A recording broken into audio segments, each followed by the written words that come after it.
guys, sa panibagong DIY na naman ang aking ibabahagi sa inyo.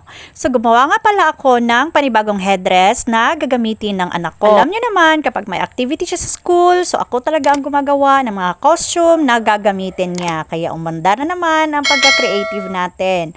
At para hindi tayo gumastos na malaki, so naggamit na lang ako ng mga lumang kagamitan na nandyan lang sa bahay na makikita lang natin.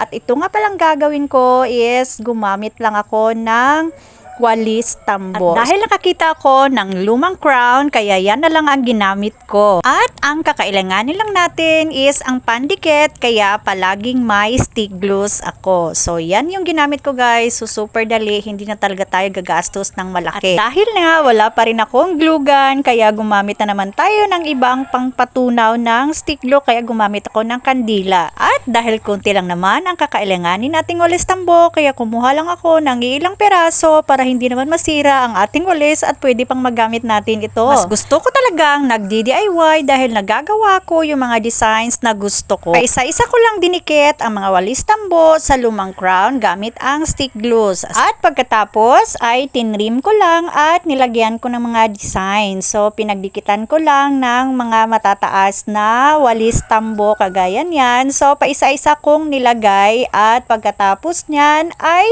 kukulayan natin yan para naman mas makintab yung kalalabasan ng ating headdress. Madali ko lang talagang natapos ito guys kasi simple lang naman yung design and then super dali lang naman ipagdikit-dikit mo lang yung mga walis tambo.